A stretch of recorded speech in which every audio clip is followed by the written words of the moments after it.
City Line, we are so excited for the relaunch of community groups happening this February. And what we need for an amazing community group, well, we need hosts. That's right. And you might have been in a community group before and be thinking, I think I could host a community group. And we want to tell you, you can. And we'd love for you to hear some testimonials of some people who have had their lives changed by hosting a community group themselves. Okay, so Jeremy and I host a couples group at our house, and we have been doing so for I think 7 years now. And what motivated us was one of those sermons, I think we hear it like every year, where Jack will say, how can you use your gifts and talents to serve God? And one of the things that I was kind of wrestling with was how to get more involved in church. And the only thing I knew was I really like having people at our house. I really like hosting. I really like throwing parties. So I guess we were just thinking, like, how do we take something that we already enjoy and use it to serve God?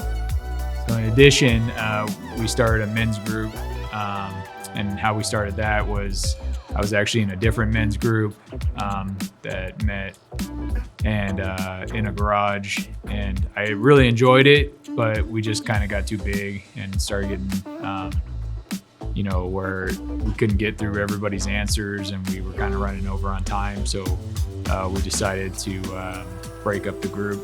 I was intimidated at first because I thought to be a host, I had to be a Bible expert, and I am not at all. So it excites me every week because we get the different perspectives. Like, Jer and I will talk about the sermon, but then we'll go and meet with our group and then get everyone else's perspectives. And, some people will pick up on things we didn't and things, like that. So we really enjoy really kind of fleshing out the discussion of what happens on Sunday and getting a chance to talk about it again, because I think otherwise you listen to it on Sunday and then you're like, that was great. And then you just go about your life and you don't have a chance to talk about it again. For the men's group, we've really become like friends.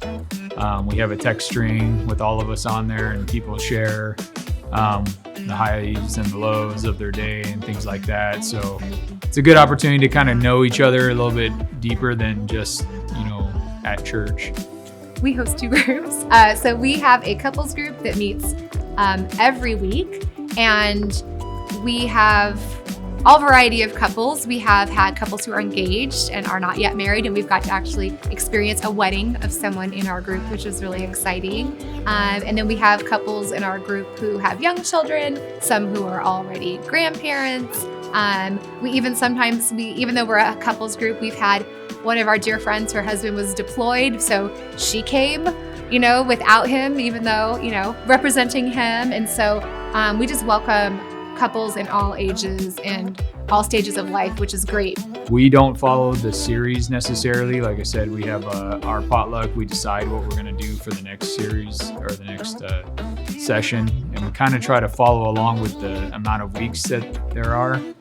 But we meet every other week, and usually we'll do a book, or everyone brings in their recommendations, and we kind of collectively decide what we want to study.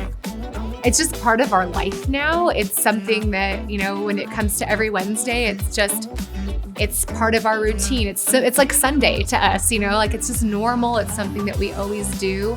I just like it because then when I come to church, I'm not just at my church. It's like I'm seeing my friends and my church family. And we've walked through good times and bad times with our friends. And I just think it gives just a deeper level of meaning to our church life, and then just our own personal lives as well. Just really enriching. Yeah, I would agree. So with the men's group, and we've said this several times in our group, it's our midweek kind of re-up from, you're at church Sunday and it's great and you're kind of, on a high, but we need that middle of the week, kind of pick me up, I guess, when we weren't meeting for that little bit of time, when we weren't really allowed to, and we missed it. We missed it a lot. We missed each other, and we text and everything like that, but it's just not the same of actually being there for each other and with each other and talking and stuff. So